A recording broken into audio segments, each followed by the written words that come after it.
voulons courber notre tête pour la prière.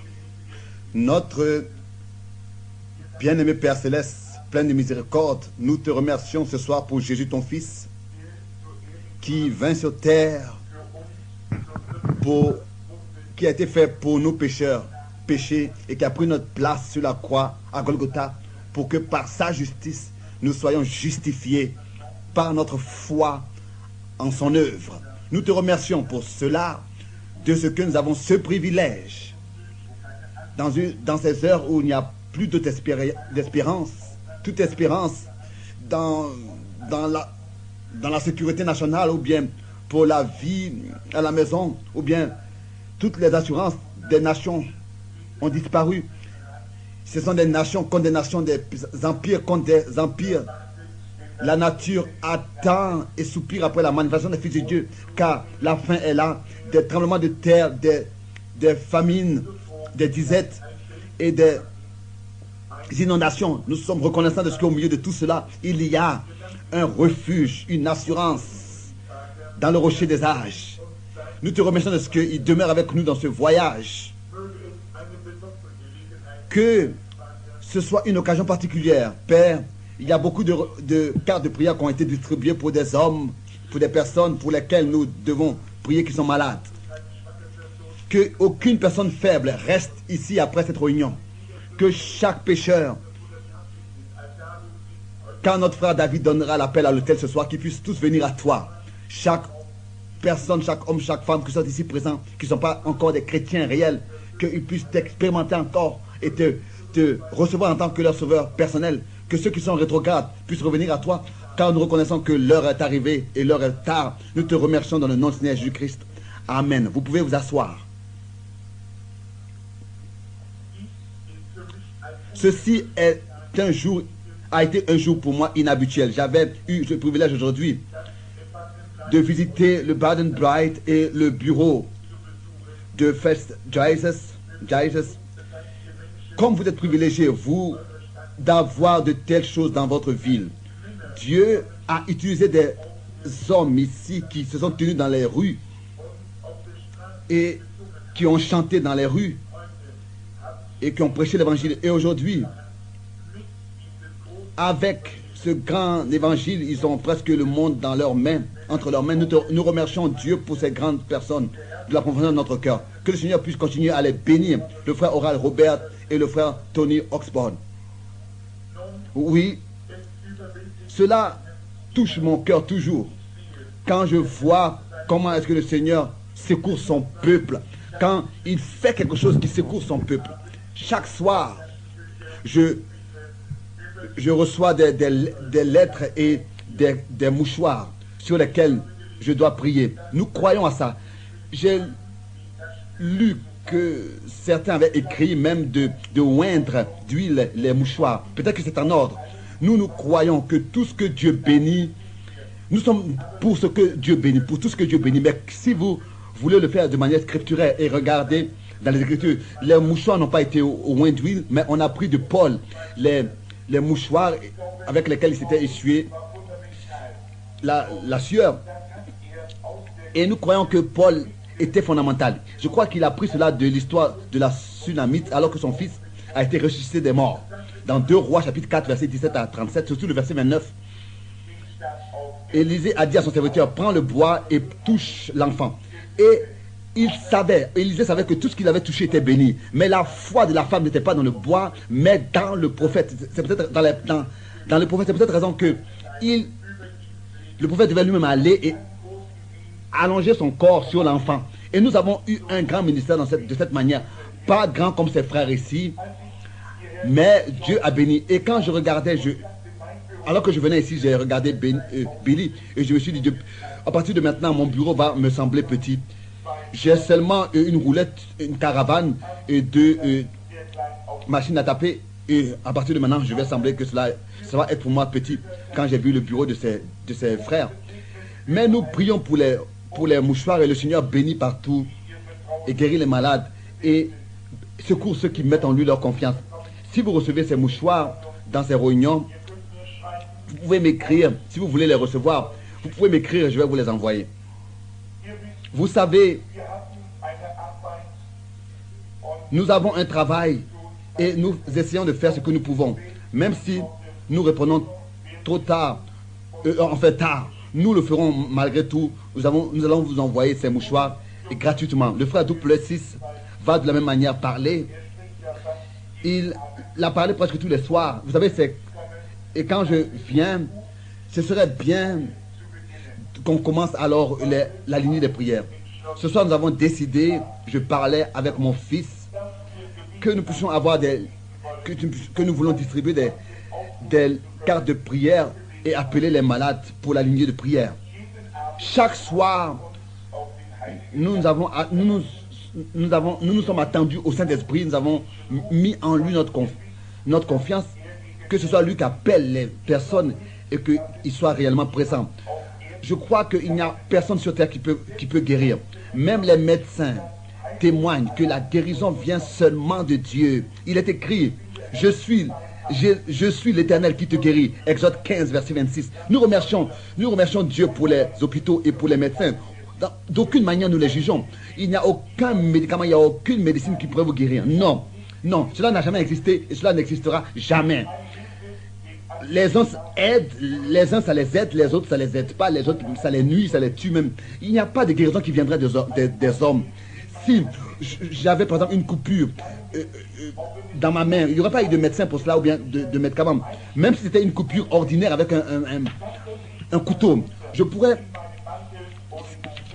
S'il y avait un médicament pour guérir cela, alors je pourrais aussi couper et faire une coupure dans le bois sur la table ou bien alors sur mon manteau. Et alors ce médicament pourrait alors guérir ce manteau ou bien. Alors vous dites, mais le médicament n'est pas fait pour guérir ton manteau ou bien la table, mais pour guérir le corps. Bon, d'accord, si je mourais et qu'on me prendrait et qu'on m'embaume avec de la baume et que après 50 ans je ressemblais encore, je sois encore dans ma forme, dans mon apparence naturelle et que le meilleur des médecins viennent et puissent coudre la coupure. Mais après 50 ans, la coupure sera exactement telle qu'elle a été.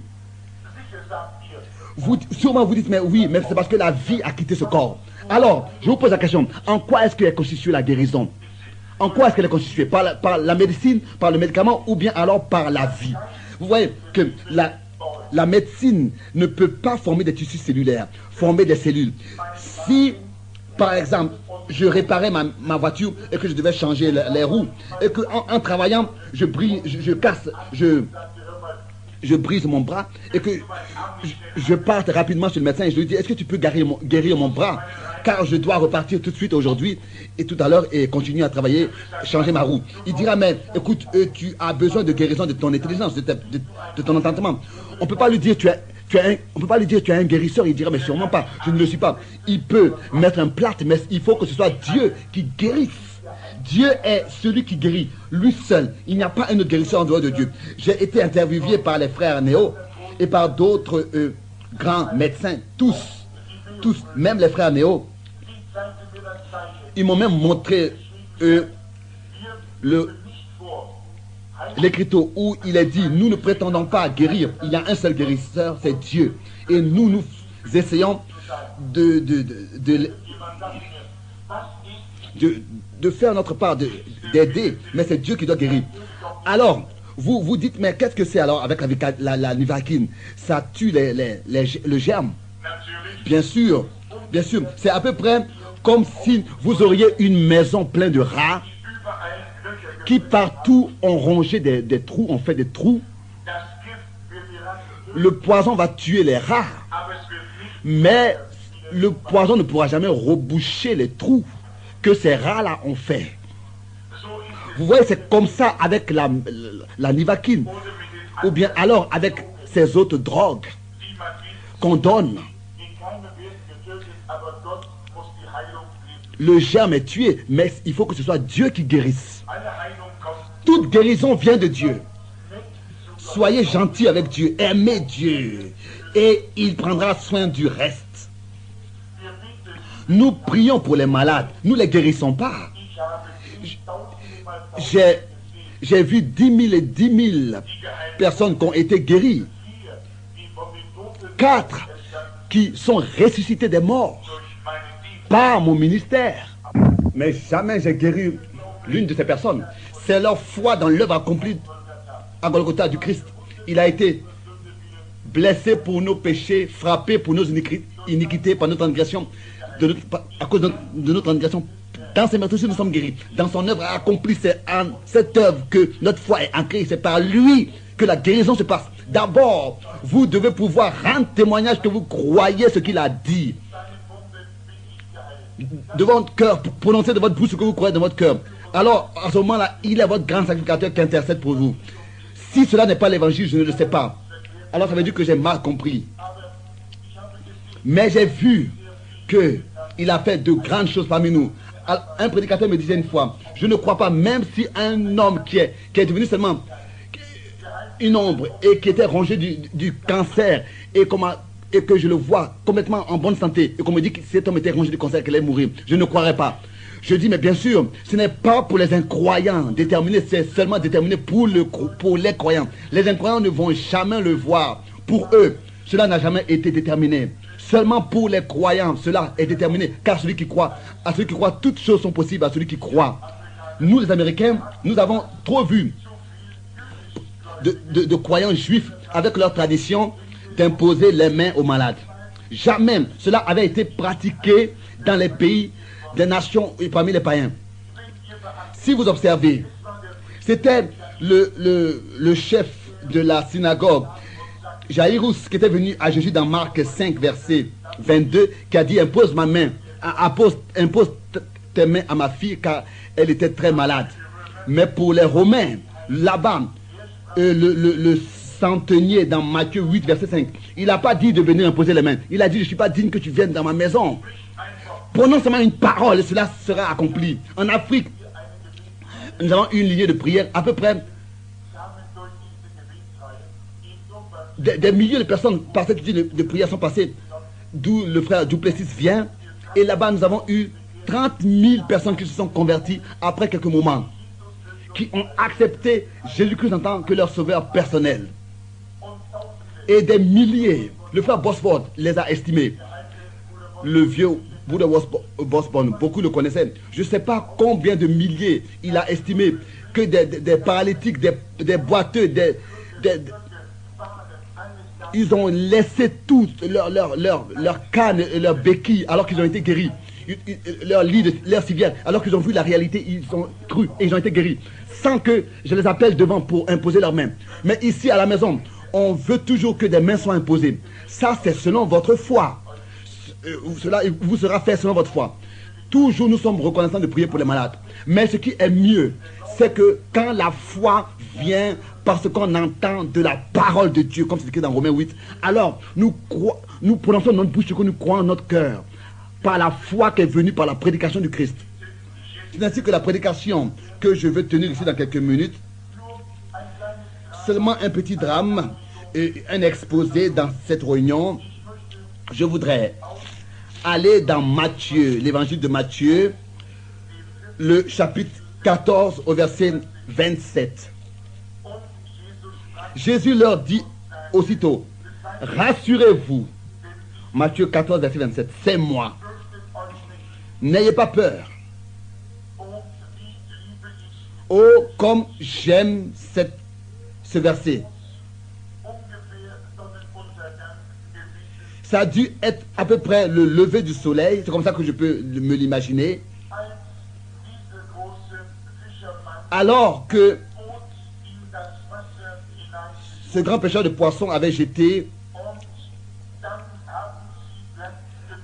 pris la barque, il l'avait mis dans l'eau, et ensuite, ils se sont assis, ils sont rentrés tous sur la barque, et ils ont pris leur barque, et ils ont commencé à aller sur l'eau.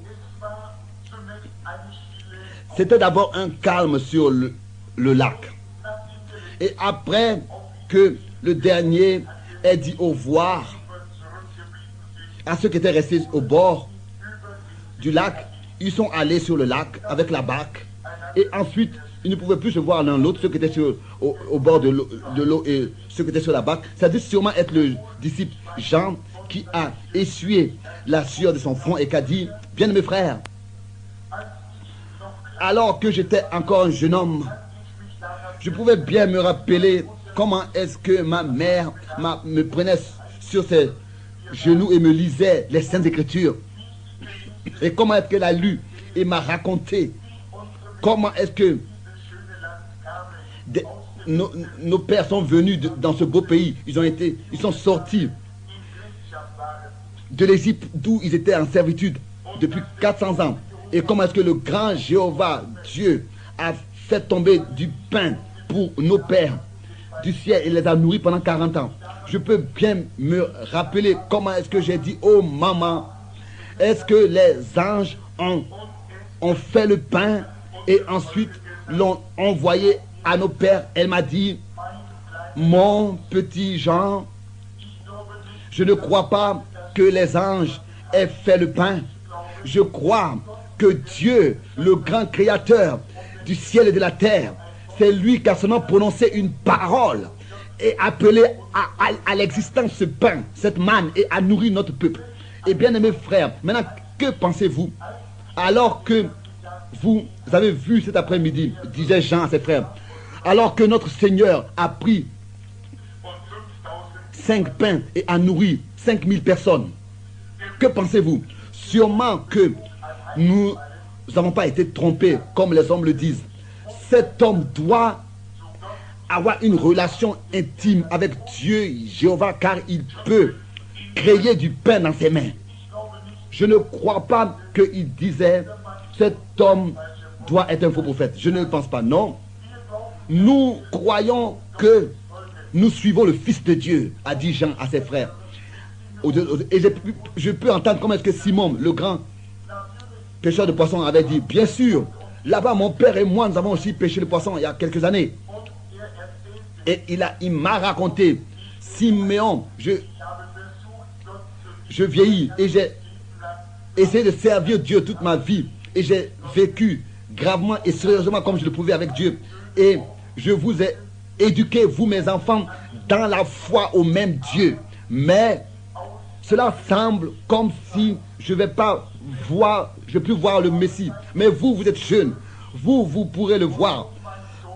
Et alors mon fils, avant que je quitte cette terre, je voudrais que cela demeure dans ton cœur. Bien sûr, son père a parlé avec lui et a dit, mon fils, n'abandonne jamais la parole de Dieu. Ne te détourne jamais des Écritures. Reste toujours avec les Écritures. Quoi qu'il se passe, reste avec les Écritures. Car Moïse, notre prophète, disait, et nous a dit que Dieu le Seigneur va susciter un prophète de parmi notre peuple. Et cet homme sera le Messie. Il sera un homme naturel. Et il va grandir comme tous les autres hommes parmi nous. Mais comment est-ce que tu le reconnaîtras? C'est parce qu'il sera un prophète. Et pense à cela, ce sera le Messie. Depuis longtemps, les années sont passées depuis que ce pays a eu des prophètes. Mais quand André vint, selon Jean 1, verset 40, et me raconta cette histoire que Jésus de Nazareth a fait ceci et cela, alors j'ai douté, dit Simon-Pierre, mes frères. André, j'ai dit à André, mais écoute, réfléchis un peu, ce que tu dis ne peut pas être possible. Et j'ai un peu traité brutalement mon frère André. Mais un jour, il m'a invité et je suis venu. Et il n'y avait rien de particulier dans cette personne, dans cet homme. Et il m'a dit, tu es Simon et le nom de ton père est Jonas. Et pas seulement qu'il connaissait mon nom, mais il connaissait aussi le nom de mon père qui craint Dieu. Et alors pour moi cela a été réglé. Avant même que je vis que il brisait le pain, il le multipliait et qu'il était le Messie, j'ai cru dans mon cœur qu'il était. Car mon père m'avait lu des Saintes Écritures et je crois. Et les Saintes Écritures ne mentent pas, ne nous trompent pas. J'étais satisfait qu'il était le Messie. À peu près dans le même temps, Philippe a dit, frère, vous aurez dû voir là le visage de Nathanaël. Autrefois, Jean 1, verset 44, alors que je l'ai conduit à Jésus et que nous avions parlé ensemble, alors qu'il était venu dans la présence de Jésus, je lui avais dit déjà auparavant ce qui allait se passer. Jean 1, verset 44. Mais il a dit, mais ça c'est une chose que tu t'imagines. Mais quand lui-même, Nathanaël, il est venu dans la présence de Jésus, alors Jésus lui a dit qui il est et qu'il est sincère et sérieux, etc. Alors Nathanaël était étonné alors qu'il avait vu et que Jésus lui disait d'où il venait avant de venir à cette réunion, d'où est-ce qu'il était. Alors il a été convaincu que c'est le Fils de Dieu. Parce qu'il pouvait lui dire, tu étais sous le figuier. Alors, j'ai pu voir André, comment est-ce qu'il a serré Pierre dans ses bras. Tous nous avons ressenti. Alors que nous étions allés à la ville pour acheter du pain et quand nous étions revenus, nous l'avions vu parler avec quelqu'un. Et nous nous sommes cachés et nous avons écouté. C'était une femme de mauvaise renommée avec qui il parlait. Et il parlait avec elle au puits de Jacob. Oh! Et nous écoutions comment est-ce qu'il lui disait, va chercher ton mari. Et nous nous sommes regardés. Et elle a dit, je n'ai pas de mari. Et, oh, nous pensions, maintenant, il y a quelque chose qui s'est passé. Elle dit, mais je n'ai même pas de mari. Il a regardé et il a dit, tu as bien dit, car tu as eu 5 maris et celui que tu as n'est pas ton mari. Oh frère, avez-vous vu comment est-ce que le visage de la femme était? Elle a couru vite, elle a dit, oh, tu dois être un prophète. Nous savons que quand le Messie viendra, il nous dira toutes ces choses. Jean chapitre 4. Mais toi, qui es-tu? Alors, il a donné à cette femme cette réponse satisfaisante. Je suis celui avec qui tu parles. Avez-vous vu comment est-ce qu'elle ressemblait? Comment est-ce qu'elle s'est tournée? Pleine de paix et de satisfaction. Elle est allée dans le village et elle a dit, venez et voyez un homme qui m'a dit tout. N'est-il pas le Messie que nous attendons? N'est-il pas le prophète duquel Moïse a parlé, qui viendrait à la fin des temps? Oui, là-bas, il est maintenant au puits de Jacob, un homme qui m'a dit tout ce que j'ai fait. Avez-vous vu, frère? Alors que cette Samaritaine était sortie de la ville, elle n'a pas demandé qu'il répète encore cela. Ils étaient satisfaits. Ils n'ont pas demandé qu'il puisse encore répéter. Ils étaient satisfaits. Ils ont cru le témoignage de la femme. Vous voyez? Donc c'est comme ça que la barque allait de l'avant sur le lac. C'était juste sûrement au moment où Satan s'est élevé et a dit, oh, maintenant, je les ai attrapés seuls, sans lui. Sans lui. Maintenant, mon temps est arrivé pour régler leur compte. Car ils ont chassé mes démons. Maintenant, je vais régler leur compte. Ça, c'est quand Satan règle votre compte. Quand il vous voit sans Jésus, sans sa parole, sans lui, sans sa présence. Alors Satan viendra dans l'église. Si vous êtes intéressé à quelque chose d'autre qu'à des réunions de prière, vous êtes intéressé à avoir de la croissance dans le bien-être, dans l'aisance naturelle, dans le matériel, au lieu d'avoir de l'intérêt dans la croissance spirituelle. C'est à ce moment-là où le diable vient régler votre compte, quand il vous saisit à être sans Christ. Oh, que l'église peut s'élever, puisse se réveiller et revenir aux réunions de prière qui durent toute la nuit. Que les hommes puissent revenir dans une atmosphère spirituelle, de vivre dans une atmosphère spirituelle. Cela est nécessaire pour que des hommes naissent dans le royaume de Dieu. Il faut que cette atmosphère spirituelle soit réelle. Et ici, ce soir, nous sommes assis. Si nous sommes assis, si nous avions ici l'atmosphère adéquate, alors tout ce groupe ici serait rempli d'une manière nouvelle du Saint-Esprit. Chaque personne malade serait guérie. Il s'agit toujours de l'atmosphère.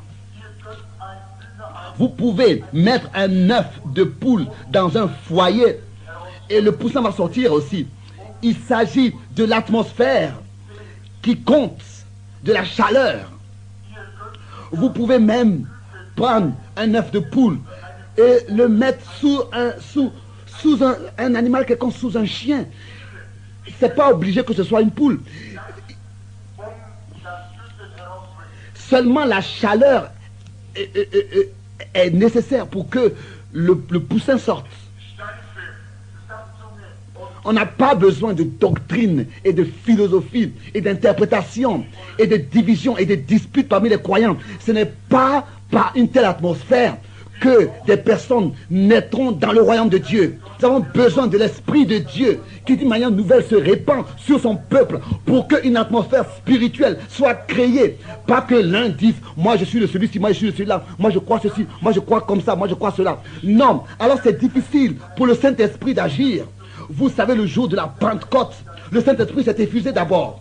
Et Dieu, et d'abord, avant que cela se passe, ils étaient d'un commun accord, persévérant dans la prière, un seul cœur, une seule âme. Et alors du haut des cieux, un vent tumultueux a retenti et descendu. Vous voyez, il fallait d'abord que l'atmosphère spirituelle adéquate soit créée parmi le peuple de Dieu, parmi tous ceux qui avaient réellement reçu la promesse dans leur cœur et qui étaient enfants de la promesse et qui priaient pour la promesse.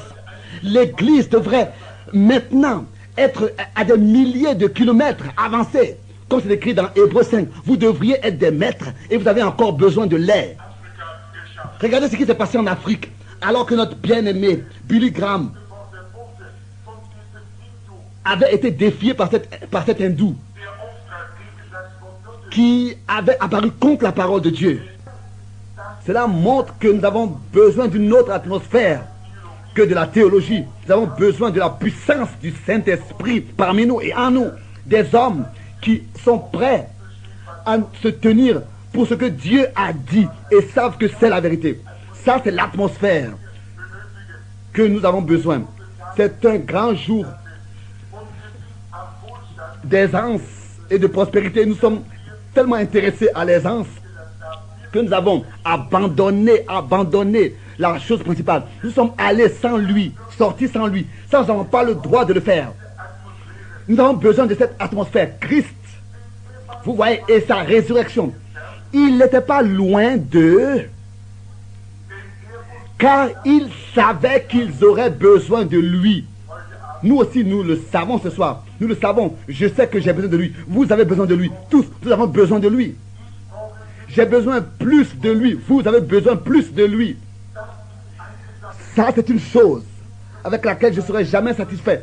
Je veux toujours plus de Dieu. Oh, que nous puissions nous abandonner nous-mêmes entièrement et nous abandonner entièrement à Dieu. Et que nous puissions nous régner nous-mêmes et abandonner, renier nos pensées, nos idées, tout.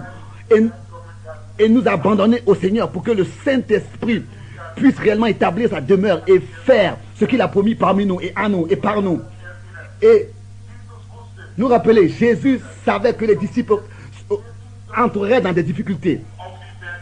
Il est allé en haut sur la montagne pour qu'il puisse avoir une vue d'ensemble sur tout le lac. Il savait que quand ils auront des difficultés, je dois les aider. Regardez les versets parallèles dans les évangiles, vous verrez. Dès qu'ils sortiraient de sa présence, Satan va les poursuivre. Vous voyez? Alors il est monté au-dessus sur les montagnes pour qu'ils puissent les voir. Et il les observait sur leur voyage. Dans leur voyage. Pas seulement ça. Il est monté aussi. Il est d'abord allé à Golgotha. Il a accompli l'œuvre. Et ensuite il est monté au ciel. Après la résurrection. Et d'éternité en éternité, il voit. Il savait que son église va passer par des difficultés parmi les âges. Ses yeux sont même sur les choses plus petites. Et ses yeux veillent sur nous, sur moi. Et il cherche des hommes qui croient, qui ne doutent pas ici et ballottés par le doute comme c'est écrit dans Jacques chapitre 1, mais qui croient Dieu et qui, dans la simplicité, acceptent sa parole et savent que ce qu'il dit est vrai. Il est monté dans la gloire. Il a dépassé la lune, le soleil après sa résurrection. Il était monté plus haut, dans une autre dimension. Et il est écrit que les saints de l'Ancien Testament sont montés avec lui. Et les anges ont regardé. Et on dit, même les saints de l'Ancien Testament, alors qu'ils sont montés, il a été dit, levez-vous, ouvrez-vous, vous, portillons anciens, pour que le roi de gloire entre. La question a été posée, qui est le roi de gloire? Le Seigneur des armées, puissant dans la victoire et dans la bataille. Il a vaincu. Jésus et les saints de l'Ancien Testament sont montés et sont passés par cette rue jusqu'au trône de Dieu. Le voici, Père. Et il a dit, assieds-toi à ma droite jusqu'à que je place tous tes ennemis sur ton marchepied et que je remplisse mon peuple du Saint-Esprit. Vous voyez comment est-ce que cette vieille mère aigle, elle aussi, elle s'assied dans les creux du rocher et elle regarde si une tempête arrive et elle descend dans la plaine, dans la vallée. Et les aiglons avaient comme une fête de Pentecôte en bas. Et ils avaient été sortis de leur nid qui a une mauvaise odeur.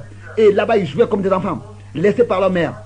Mais elle les surveillait sur le creux des montagnes en haut. Elle les a laissés en bas et elle est montée en haut sur les rochers. Et ses ailes étaient à peu près, quand ils sont détendus, ils ont peut-être 14 cm ou bien plus. Et elle les observait avec ses yeux pointus et tranchants. Elle peut voir à des kilomètres. L'œil le plus tranchant est l'œil d'aigle. L'aigle est un animal, est un oiseau particulier. Il a des yeux particuliers. Il peut voir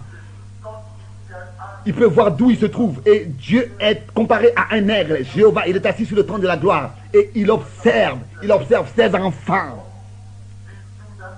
Et il observe que rien ne leur arrive. C'est même écrit dans le psaume 33 qui regarde tous les hommes. Et quand une tempête apparaît, alors la mère aigle est descendue avec vitesse. Et elle a pris ses aiglons sur ses ailes. Et elle est remontée avec eux. Et elle est passée par la tempête et elle est montée dans le creux des rochers. Oh, j'avais attaché mon cheval et j'ai regardé et j'ai loué Dieu voyant cela. Et je disais, oh, ses yeux voient aussi les plus petits. Et je sais qu'il me voit. Et un jour, il détendra ses ailes et il viendra nous prendre dans l'enlèvement. Oh, je voudrais m'attacher à cette croix jusqu'à que le Saint-Esprit vienne sur moi et par sa puissance transforme mon corps mortel et nous soyons enlevés dans l'enlèvement. Si ce soir il y a quelqu'un qui est malade, saisissez la promesse de Dieu et vous expérimentez sa puissance de résurrection. Il vous prendra dans l'enlèvement. Toute espérance était passée. Peut-être que pour vous l'espérance est passée. Le médecin pourrait dire, vous ne pouvez plus vivre. Peut-être que vous pensez qu'il n'y a plus de grâce pour vous. Vous ne pouvez pas être sauvé. Tout cela est faux. Aussi certain que vous avez assez de Dieu pour venir à la réunion. Alors il y a de l'espérance pour vous que vous soyez sauvés. Et tant que vous avez assez de foi pour venir à la réunion et pour qu'on prie pour vous, alors Dieu va vous protéger et détendra ses ailes sur votre vie. Attachez-vous aux promesses de Dieu et vous serez guéris. Dieu l'a promis. C'est ainsi qu'il a dit. Et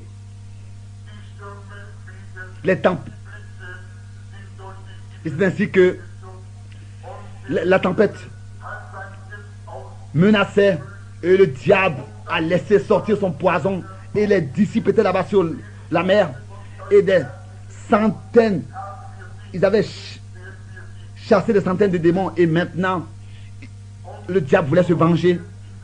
Et souvent dans l'église il y a quelque chose qui se passe parmi les personnes, parmi les hommes, entre les croyants et nous Américains. Nous expérimentons souvent, ici il est dit, les jours des miracles sont passés, il n'y a plus de baptême d'esprit et de feu. Ça, c'est ce que les hommes disent.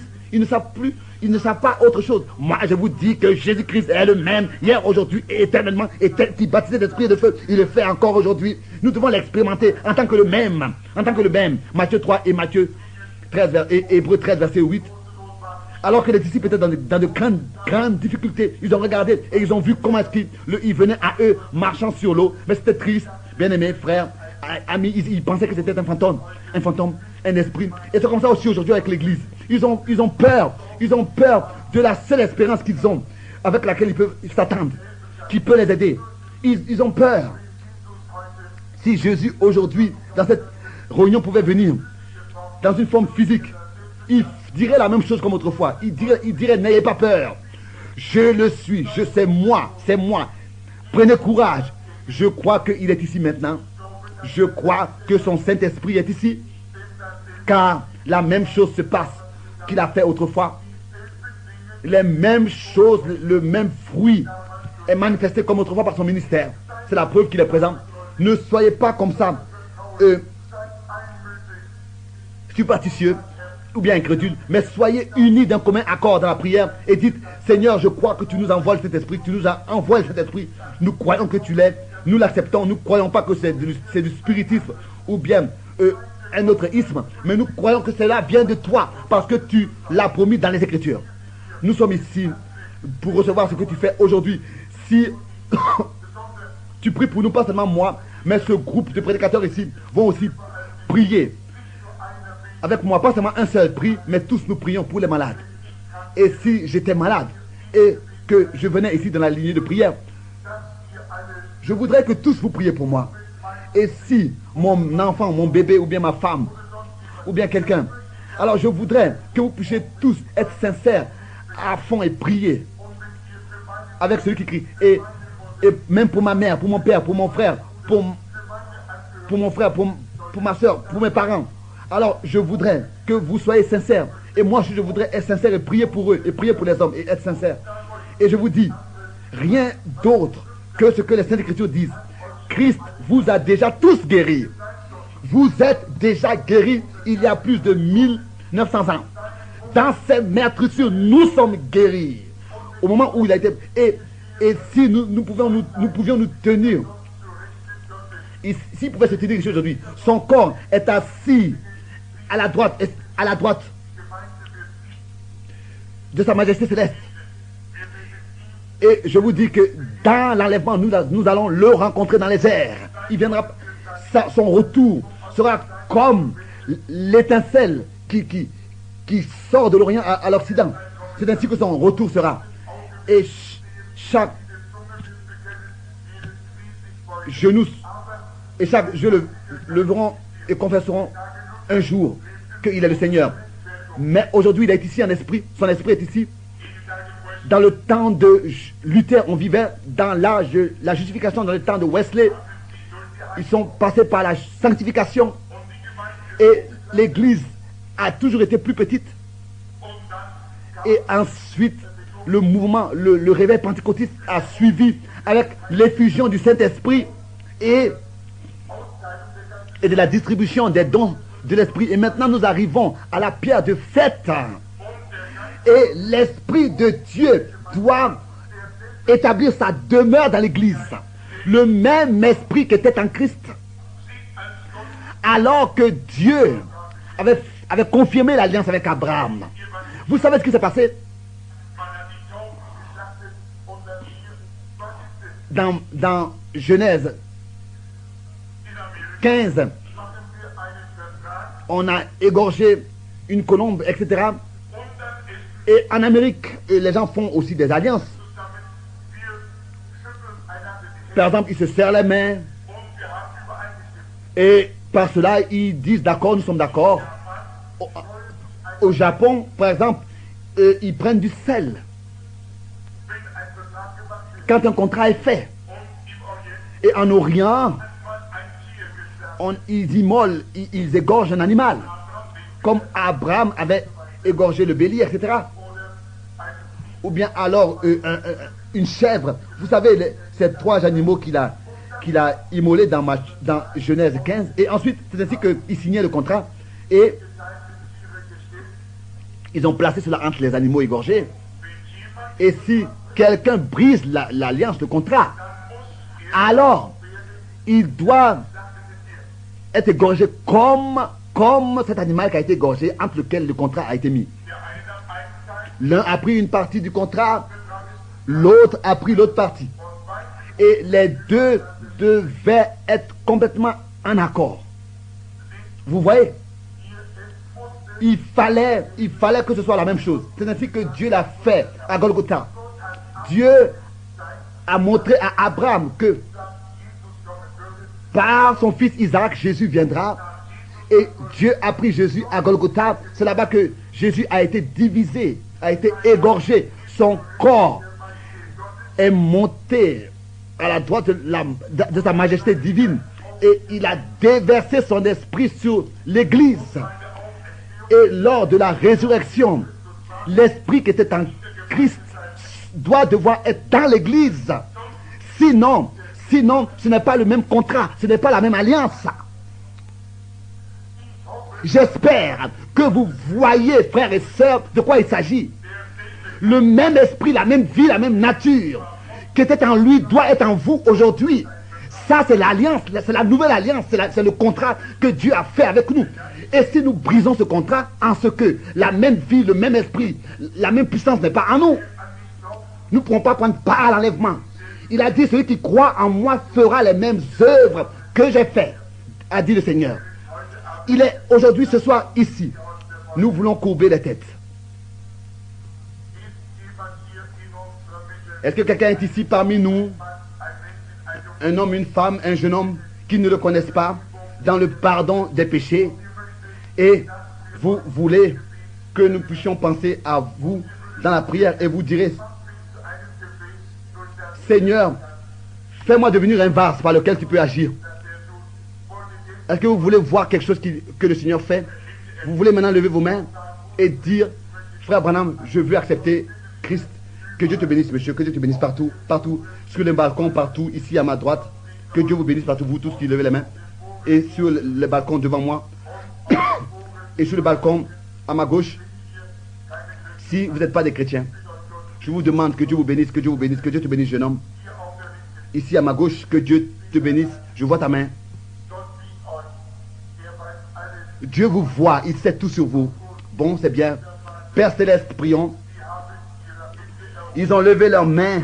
Je crois qu'ils sont sincères. Nous savons que il n'y a plus de temps. Jésus vient bientôt. Nous voyons le dernier signe qu'il a donné à l'Église. En ce qu'il se manifeste en tant que Messie, avec le même esprit dans son Église, parmi son peuple, guérissant les malades, annonçant les choses qui vont arriver, et disant des choses qui se sont déjà arrivées, qui se sont déjà passées. Et il révèle les pensées des cœurs. Jésus reconnaissait leurs pensées. Et le Fils de l'homme est manifesté, comme c'est écrit dans Luc 17, verset 30. Et nous voyons que cela se passe dans l'Église. Nous te demandons, Père, que tu puisses bénir tous ceux qui ont levé leurs mains, que tu puisses les accepter et qu'ils puissent t'agréer en tant que sauveur personnel. Que tu puisses les remplir de ton Saint-Esprit pour qu'ils puissent vivre une vie qui vraiment est consacrée en tant que des chrétiens. Nous te demandons tout cela dans le nom de Jésus-Christ. Amen. Nous remercions pour ces 20 minutes. Et vous tous qui avez levé vos mains, quand l'appel à l'autel sera donné par notre Tout-Puissant, si vous êtes vraiment sincère, si vous aviez été vraiment sincère, vous savez, Dieu vous prend à vos paroles. Il vous prend au sérieux. Alors soyez sérieux quand vous faites une décision et que vous levez les mains. Vous savez que vous êtes allé contre l'atmosphère. Vous avez levé vos mains. Jésus disait, celui qui croit en moi aura la vie éternelle. Il ne viendra pas au jugement, mais il est passé de la mort à la vie. Jean 5, verset 24. Bon, vous dites, qu'est-ce que cela signifie? Si je lève ma main. Vous savez que l'atmosphère retient en fait votre bras vers le sol. Mais l'esprit en vous est vivant. Et l'esprit qui vous a rendu témoignage que vous êtes faux. Et vous vouliez lever vos mains à votre Créateur. Vous voyez, c'est l'esprit en vous qui a fait cela. Sinon, vos mains seraient restées vers le sol. Mais ce n'est pas la décision que l'esprit a prise. Et vous l'avez vu. Si vous êtes vraiment sincère, alors votre nom est écrit dans le livre de la vie avant la fondation du monde. Si vous l'avez vraiment cru. Oui. Beaucoup ont été ajoutés à l'église qui ont cru. Et si vous vouliez qu'on prie pour vous, alors venez devant pour que nous puissions prier les uns pour les autres et que vous puissiez rendre témoignage de cette manière en public parce que le Seigneur a dit que si vous me confessez devant les hommes, moi je vous confesserai devant mon Père. Mais si vous avez honte de lui devant les hommes, alors il aura honte de vous devant son Père et les saints anges. Venez après la prière. Combien sont ici qui se sont éloignés de Dieu, qui ont été rétrogrades, qui ont abandonné le Seigneur et que vous lui avez promis de revenir à lui? Je crois que nous sommes encore dans le temps de la grâce. Et si votre nom est écrit dans le livre de l'agneau immolé, cela a eu lieu avant même la fondation du monde, pas maintenant. Et vous dites que si le Saint-Esprit entre dans l'église et qu'il fait la même chose, et moi, vous aussi, vous voulez revenir, et que votre vie d'une manière nouvelle soit remplie, vous voulez de nouveau rendre et être un témoin de sa grâce. Vous savez, c'est seulement dans cette vie que vous avez la possibilité de rendre témoignage pour lui. Plus tard, ce ne sera plus possible. Vous voyez, que Dieu vous bénisse tous. Vous tous qui, d'une manière nouvelle, vous voulez vous consacrer au Seigneur. Je prie que Dieu puisse vous l'accorder. Qu'est-ce que c'était? Combien de cartes de prière nous avons distribué? Mon fils disait, lui et Jean ont distribué 50 cartes de prière cet après-midi avec un numéro. Le numéro 11, numéro 1 jusqu'au numéro 50, ils ont distribué. Du numéro 1 au numéro 50. Les malades qui sont ici aujourd'hui et qui souhaitent de la prière, s'il vous plaît, soyez dans le recueillement, soyez calme jusqu'à ce que votre numéro soit appelé. Qui a le numéro 11? 11. Numéro 1, venez. Viens, sœur. Tiens-toi là. 11, numéro 2, bien sûr, elle croit. Ce n'est pas toujours la foi parfaite sur la plateforme. Non, ce n'est pas à chaque fois.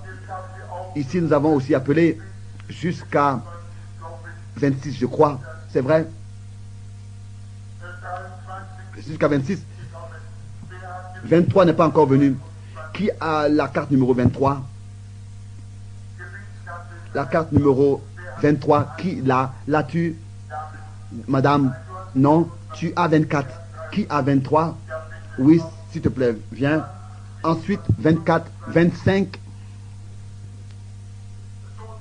D'une manière que nous n'avons pas tous en même temps. Nous voulons ici venir dans le recueillement et dans le calme, sachant ce que nous faisons. Car vous venez à cette pierre vivante, Christ, vous venez à lui. 24, 25, 26, 27, 26, 27, 27. Bien. Peut-être qu'ils peuvent de nouveau repartir, venir comme ça et repartir de ce côté. 27. Qui a la carte numéro 28? 28. C'est bien. Venez s'il vous plaît maintenant. Numéro 28. C'est en ordre. Est-ce que cette femme peut marcher? Si elle peut marcher, c'est bien. Si elle ne peut pas, on va l'aider pour l'amener ici devant. 29. Carte de prière 29. C'est bien. Jeune femme. 30. 30. 31. Qui a la carte de prière numéro 31? Je vous ai témoigné la plus grande chose qui pourrait être témoignée, que Jésus, que Christ vit. Pensez à cela. Qu'est-ce que vous pensez? Qu'est-ce que votre âme pense? Qu'est-ce que cela signifie pour votre âme? Il y a des centaines de religions qui renient cela dans le monde. Les bouddhistes, les musulmans, etc. Je prétends que le frère Robert, je pense que le frère Robert et Tommy Oxborn sont présents. Ce sont des missionnaires. Et sur le champ missionnaire, ils peuvent aussi vous dire que d'autres religions ont assez de psychologie. Vous devez savoir de quoi vous parlez quand vous parlez. Bon, notre religion est l'unique qui existe, qui peut prouver que son fondateur est ressuscité et qu'il vit. Et que, car sa vie vit dans l'église, est dans l'église, c'est ce qu'il a promis. Bon, je me tiens ici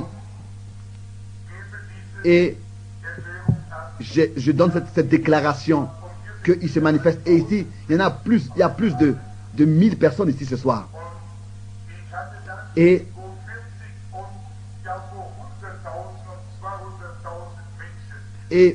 j'ai déjà vu plus de 200 000 personnes guéries. Il n'a jamais manqué, il est Dieu. Vous devez être certain et savoir de quoi vous parlez. Bon, vous, personne qui n'avez pas de carte de prière et vous l'avez compris pour vous, ceci ici n'est pas une ligne de prière avec le don du discernement. Combien savent? Alors que Daniel avait reçu seulement une seule vision. Il s'était senti mal pendant plusieurs jours. Et autrefois, alors que la femme avait touché le bord du vêtement de Jésus-Christ, il a posé la question, qui m'a touché? Tous le touchaient. Mais il avait vu et il disait, ta foi t'a guéri, t'a secouru. Il disait que il voyait que la perte de sang l'avait quitté. Et c'est par la foi qu'elle avait quitté, qu'elle avait touché. Ce n'est pas de le toucher physiquement, mais de le toucher spirituellement. Et toute la foule le touchait. Et Pierre a demandé, mais pourquoi tu demandes qui te touche? Tous te touchent. Et il a dit, j'ai ressenti que de la puissance est sortie de moi. Combien savent qu'il est devenu faible? Oui, une femme avait touché le Fils de Dieu. Et il a été faible et il a dit, de la puissance est sortie de moi. Qu'est-ce que c'est avec moi alors quand je vois toutes ces visions? Vous voyez, Jésus disait, les choses que je fais, vous les ferez aussi et encore de plus grandes. Je sais. La traduction authentique est, vous en ferez encore plus. Car ce sera l'église universelle dans le monde entier par laquelle cela se passera. De plus grandes choses, nous ne pouvons pas faire de plus grandes choses qu'il a fait. Il a guéri les malades, il a rendu la vue aux aveugles et ressuscité les morts, etc. Nous ne pouvons pas faire plus en quantité, en qualité, mais nous pourrons faire plus en quantité, pas en qualité. Ce soir, l'Esprit de Dieu est ici et il est en même temps en Afrique, et il est en même temps en Australie, il est en même temps partout. Mais alors que Dieu était sur terre, il était là, dans ce corps. En Jésus-Christ, il était Dieu manifesté dans la chair. Toute la plénitude de la divinité habitait en lui corporellement. Il était Dieu manifesté. Personne n'avait vu le Père, mais le Fils engendré de lui l'a exprimé. Il s'est exprimé lui-même en Jésus-Christ, son Fils. Il a couvert Marie de son ombre, la Vierge, et il a créé en elle les cellules du sang. Chacun sait que les cellules du sang viennent de la partie masculine. Et c'est Dieu qui les a créées en elle. Et la vie doit être présente. Et la vie vient toujours de l'homme. De cette manière, c'est ainsi que Dieu était l'homme ici. Et ce n'était pas le résultat d'une relation entre homme et femme. Non, Jésus-Christ était Dieu lui-même.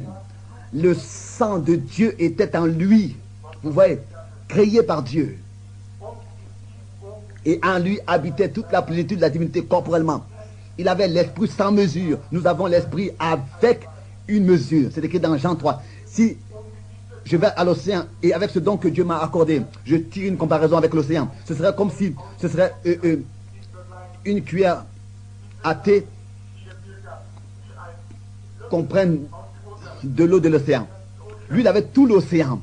Mais moi, j'ai seulement une cuillère de l'océan. Et si vous examinez l'eau que j'ai dans la cuillère, c'est la même matière, c'est la même qualité que tout l'océan. Mais ce n'est pas la même quantité. Lui, il avait l'esprit sans mesure, mais nous avons l'esprit sans mesure. Lui, il avait l'esprit sans mesure. Nous l'avons avec mesure. Et la même puissance doit être dans l'église. Il a distribué sa puissance dans l'église pour que son œuvre puisse continuer. Vous voyez, ce n'est pas étonnant que les hommes ne peuvent pas le comprendre et saisir ces choses. Dans ce cantique, ô amour de Dieu, si grand, il est dit que ce cantique a été trouvé dans une maison de fous. Quelqu'un avait essayé de sonder, de comprendre l'amour de Dieu. Personne ne peut comprendre. Dieu a tant aimé le monde qu'il a donné son Fils unique pour que tous ceux qui croient en lui ne périssent pas, mais aient la vie éternelle en lui. Oh, quelle invitation Dieu nous a donnée. Amis, nous devrions avoir honte si nous ne le servons pas. Vous comprenez? Je le dis, c'est comme une cuillère pleine. Il est ici, présent dans cette réunion. Christ est ici. Croyez-vous cela?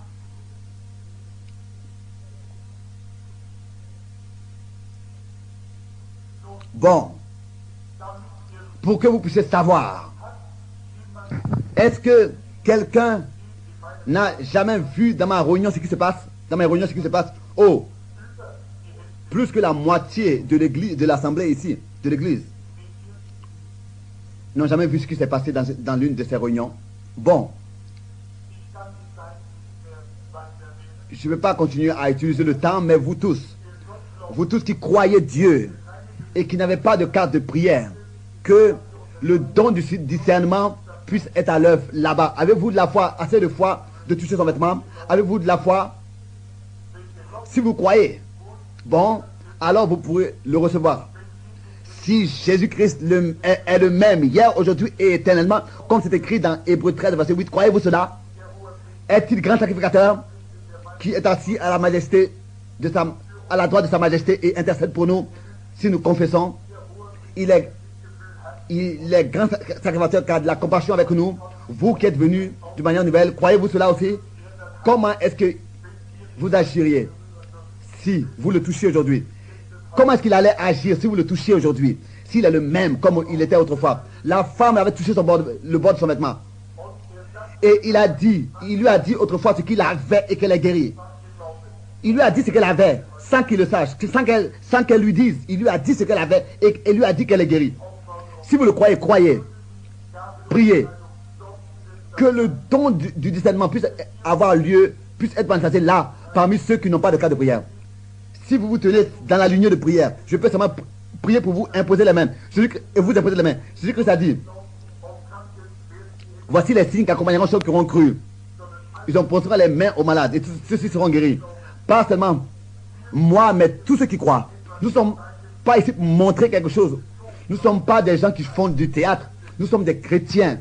Nous sommes ici pour manifester et pour vous apporter l'évangile du royaume. Il l'a promis. Il a donné la promesse. Et il a dit, Dieu a établi dans l'église des apôtres, ou bien alors missionnaires, c'est la même chose. La même chose veut dire envoyer. Apôtre mais missionnaire, c'est la même chose. Envoyer. Donc, prophète, évangéliste, docteur et pasteur, Dieu les a établis, les uns comme ceci, les autres comme cela, dans toute sa sagesse. Et dans chaque assemblée locale, il y a les 9 dons de l'esprit, la prophétie, etc. Vous avez été enseigné dans toutes ces choses.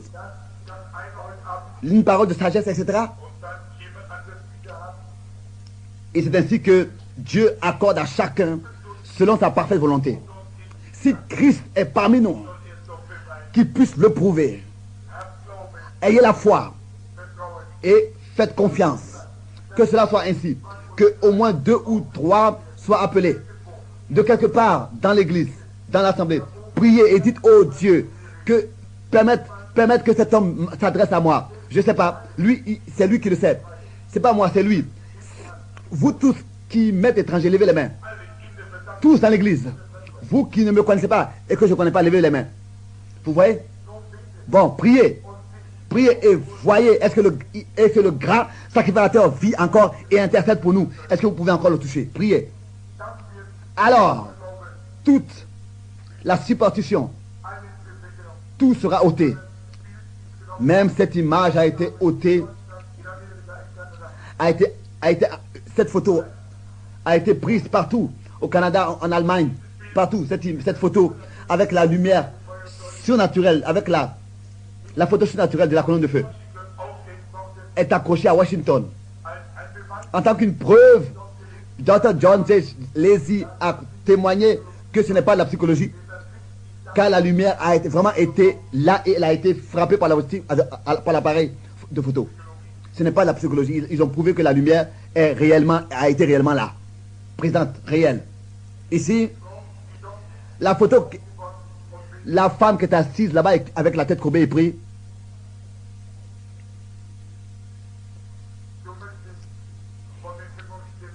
Tu veux être guéri de l'hémorroïde et tu as des problèmes aussi de tête. Tout ça est réglé. Repars à la maison. Tu es guéri. Croyez-vous?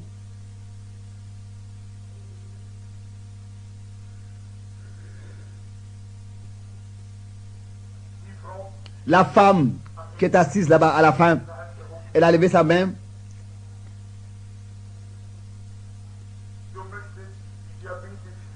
Tu voudrais être guéri du diabète. Tu crois que Jésus te guérit? Repars à la maison, tu es guéri. Jésus-Christ t'a guéri. Cet homme qui est assis là-bas avec de la tension, crois-tu que Dieu va te guérir? Crois-tu?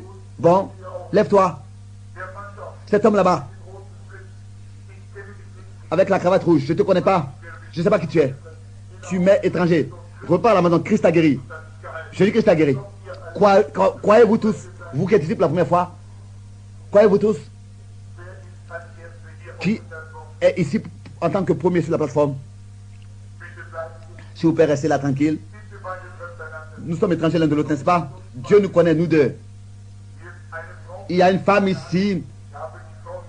Voilà ma main, je la lève, je n'ai jamais vu cette femme de ma vie, pour que vous puissiez voir, comme preuve infaillible, que Christ, le Saint-Esprit, est ici. Bon. Si le Saint-Esprit me révèle et si par exemple si je dis à cette femme, bon, tu es malade, bon, ce serait, bon, peut-être vrai, bon, ça on peut le dire comme ça, mais peut-être qu'elle n'est pas malade. Et je dirais, je veux t'imposer les mains, Dieu va te guérir. Ça aussi tu pourrais le croire, bien sûr. Et je dirais, le Saint-Esprit est ici. Ça, je le crois. Mais, si il me révèle, il me dit quelque chose que tu as fait, ou bien quelque chose qui est dans ton cœur, ou bien tel que nous l'avons observé dans les Écritures, comment est-ce qu'il pouvait dire à la femme ce qu'elle a et qu'elle est guérie? Alors tu comprendras qu'il faut que ce soit une puissance présente, car je ne te connais pas. Je ne t'ai jamais vu, n'est-ce pas? Église, vous hommes, levez les mains. Vous tous qui n'ont jamais été dans une telle réunion auparavant. La femme ne me connaît pas, moi je ne la connais pas. Ça c'est une image comme dans Jean 4. Jésus et la Samaritaine, là-bas au puits. Et il lui a dit tout sur elle. Croyez-vous tout en cela? Ici, la Bible dit qu'il est le même encore aujourd'hui, qui sera à nous et qui fera la même chose. Le Saint-Esprit à l'œuvre. La femme, peut-être qu'elle est chrétienne, ou bien qu'elle ne l'est pas, qu'elle ne l'est pas, ou bien qu'elle est malade, ou bien qu'elle n'est pas malade, ou bien qu'elle a des problèmes financiers. Je ne l'ai jamais vue, je ne sais pas, je ne la connais pas. Mais si il est dit ce qu'elle a, alors cela dépend de vous, ce que vous croyez ou pas. Si vous doutez, alors c'est votre problème. Car de dire une parole contre cela ne vous sera jamais pardonné. Dans ce monde ou bien dans le monde à venir.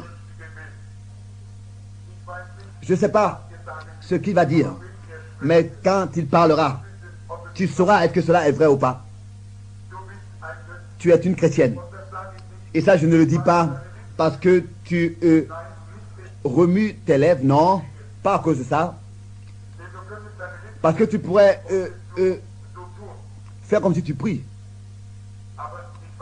Mais je sais que ton esprit me souhaite la bienvenue. Et tu es ici, tu es conscient qu'il y a quelque chose qui se passe. Il y a un sentiment humble et plein d'amour en toi et moi. En toi et moi, il y a la lumière. Il y a la lumière. Et tu veux que je prie pour toi, tu as un cancer sous le bras droit. Et cela est une grosseur. Crois-tu que Dieu peut me dire qui tu es? Frau Lindsay, tu peux repartir à la maison. Tu es guéri. Croyez-vous maintenant de tout votre cœur? Bon.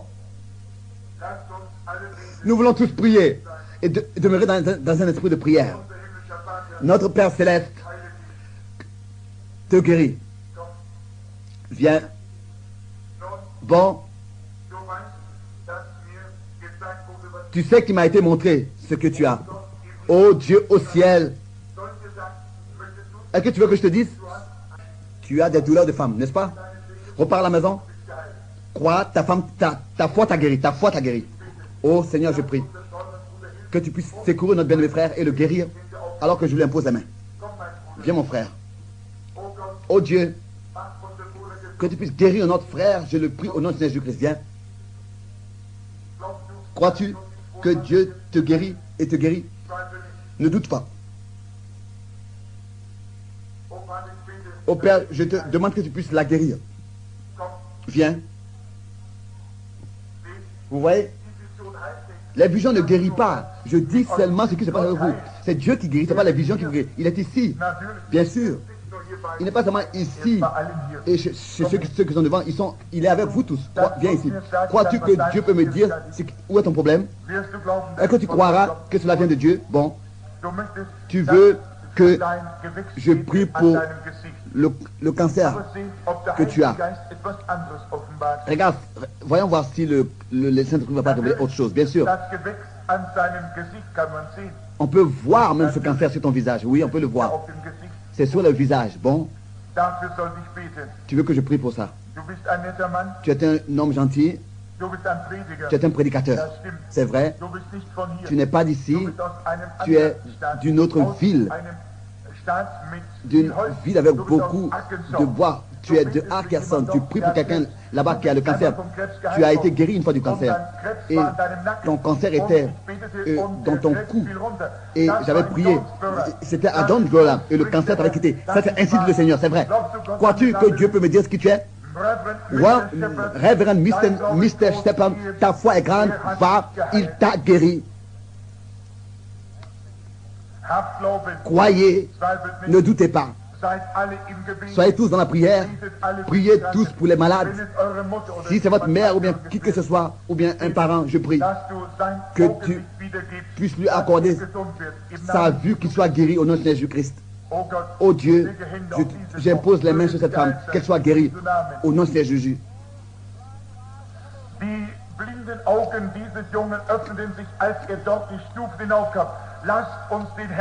Oh, nous voulons louer le Seigneur. Regardez, les yeux de ce jeune homme se sont ouverts alors qu'il est monté les escaliers.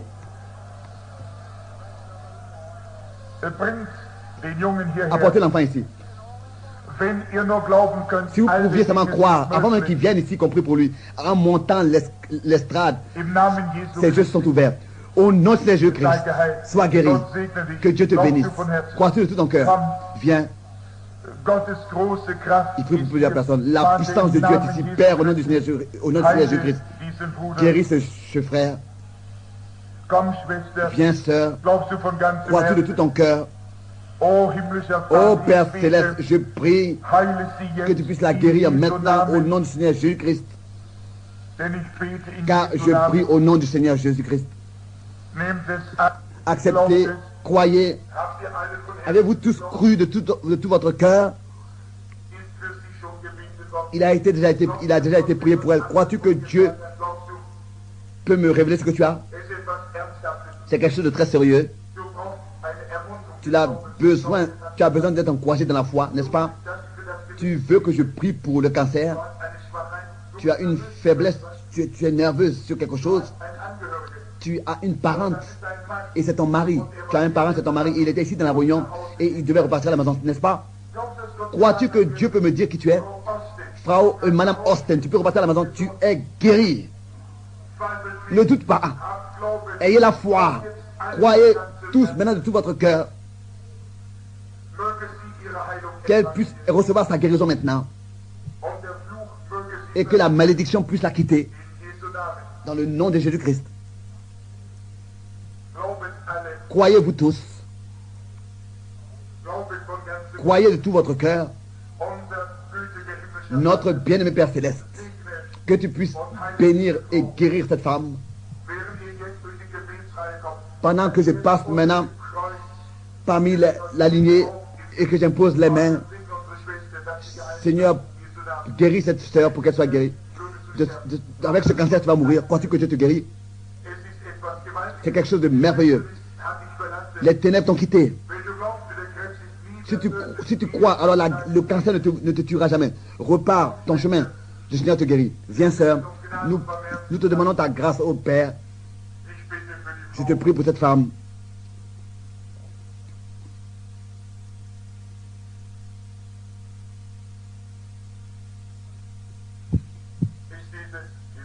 Est-ce que c'est la personne ici? Je m'excuse, monsieur.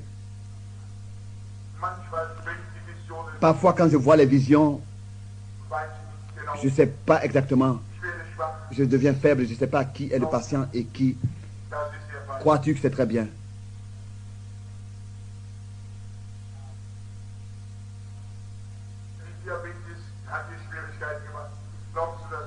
Crois-tu que Jésus-Christ te guérit? Il y a une liaison.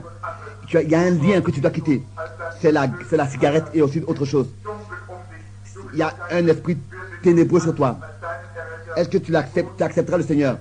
Monsieur Perry, c'est ton nom.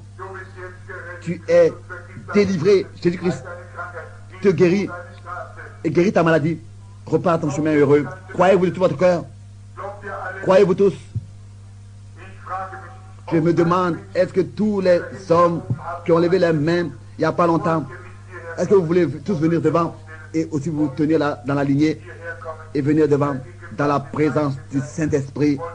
Est-ce que vous ne voulez pas venir tous pendant que nous chantons un cantique tous qui avaient besoin du Christ? Est-ce que vous ne voulez pas maintenant venir et vous voulez l'accepter en tant que votre sauveur personnel? Venez dans sa présence. Jamais vous serez plus proche de lui. Ne pensez pas que je suis un fanatique. Je vous ai dit la vérité. L'Esprit de Dieu est dans la réunion, vous le savez, sans douter. Qu'est-ce que nous allons chanter maintenant? Je l'aime, pendant que nous chantons. Je l'aime, je l'aime. Venez s'il vous plaît. Venez aussi vous qui êtes sur les balcons, descendez. Venez, tenez-vous là. Que tous puissent savoir que vous êtes sincères et que vous le recevez. Venez maintenant, s'il vous plaît. Et chantons encore. Crois seulement. Je l'aime, je l'aime, je l'aime. Bien mes frères et sœurs, pendant que les hommes là-bas venaient, nous aussi nous voulons tous venir à Jésus-Christ. Partout où vous entendez cette cassette, Dieu est encore aujourd'hui le même. Il agit, il sauve, il guérit, il bénit, il délivre. Que sa présence soit réelle pour chacun. Maintenant, courbez vos têtes et priez, que vous soyez seuls ou bien ensemble, et remerciez Dieu pour ce dont vous avez besoin. Il vous l'accordera. Bien-aimés amis, venez, je vous le demande, venez, croyez que vous l'avez déjà reçu et vous le recevrez. Vous allez jamais le voir si proche que dans le jour quand il reviendra. Je suis votre frère. Venez maintenant, je vous le demande. Il l'a accompli pour nous et préparé pour nous le salut à Golgotha, pour nous tous. Nous chantons encore, je l'aime, je l'aime. Je l'aime. Car il m'a aimé le premier.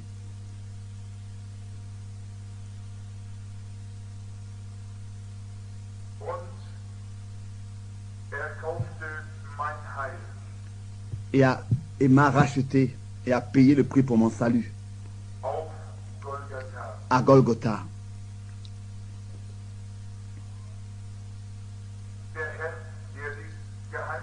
Le Seigneur qui connaît les secrets des cœurs et qui rend la vue aux aveugles et qui accorde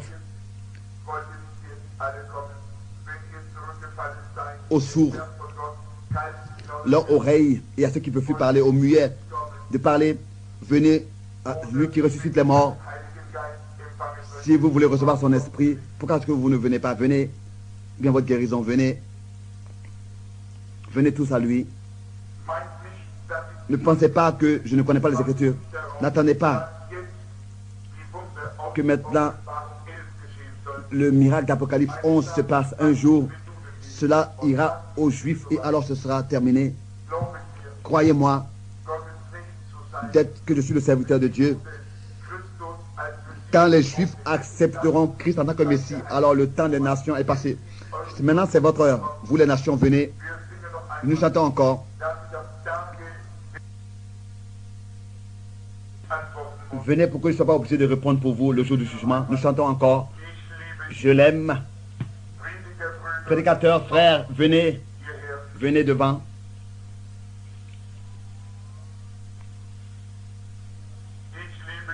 Je l'aime. Car il m'a aimé le premier.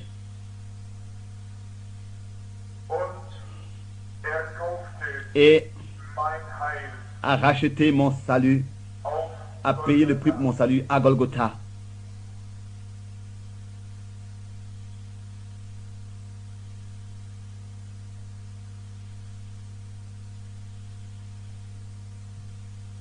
Venez.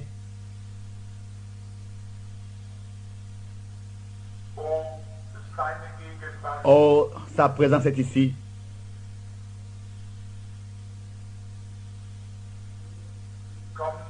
Venez, venez s'il vous plaît. Venez, venez, frères.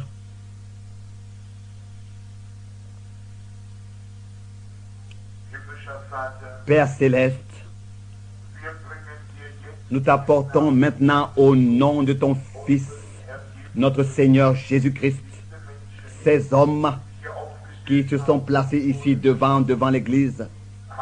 Ils ont des douleurs sur leur... Ils ressentent de la douleur sur leurs péchés.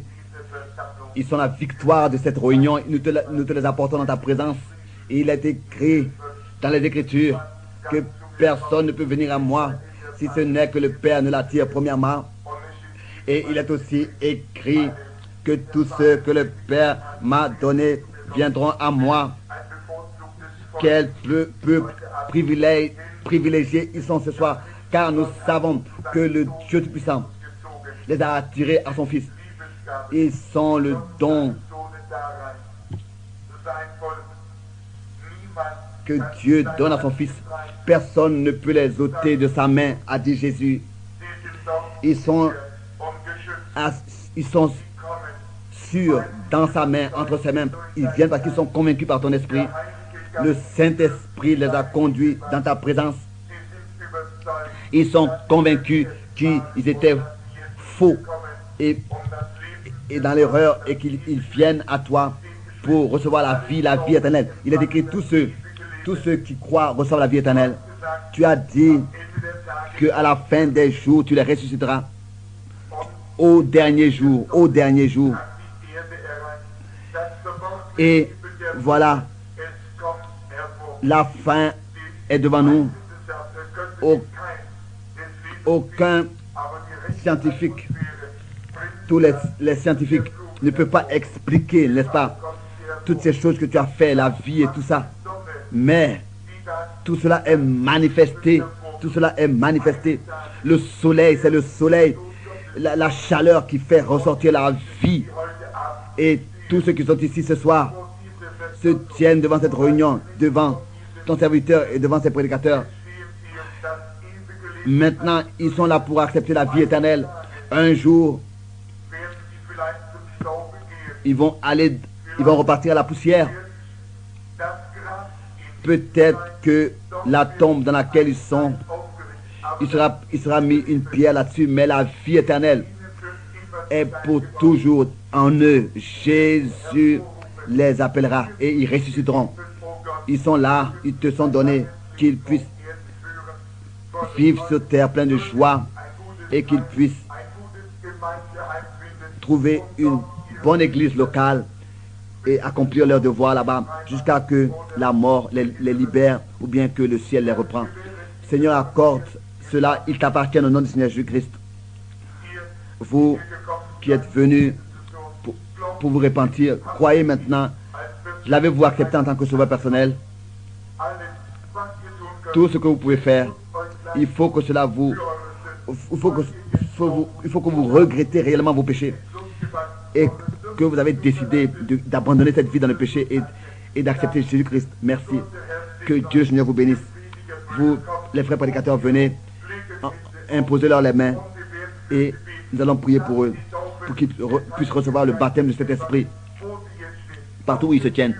Venez partout, venez, frères prédicateurs, venez et imposez-leur les mains pour que nous puissions prier pour eux, pour qu'ils puissent recevoir le baptême de Saint-Esprit.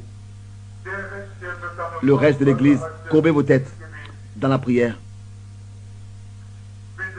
S'il vous plaît, venez maintenant, frères, et conduisez la prière. Nous voulons tous être unis dans la prière. Père céleste,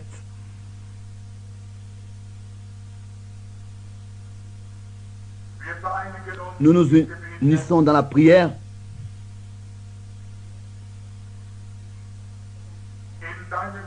en ton nom, que chacun ici soit guéri dans le nom puissant de Jésus.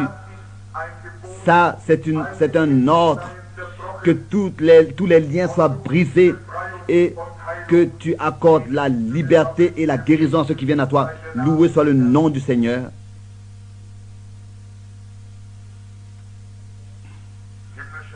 Père céleste, je te demande maintenant pour tous ceux qui ont écouté cette prédication, que tu sois proche de chacun d'eux, ô Dieu, et accorde-leur ce dont ils prient. Glorifie ainsi ton nom en eux, dans leur esprit, leur âme et leur corps. Que ton nom soit glorifié, ô Dieu, en ce que ta parole est confirmée et ton peuple est béni. Que les incroyants deviennent croyants, que les malades soient guéris et que ta parole trouve sa confirmation. Je te remercie pour cela dans le nom saint de Jésus-Christ. Amen.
monde à votre cœur.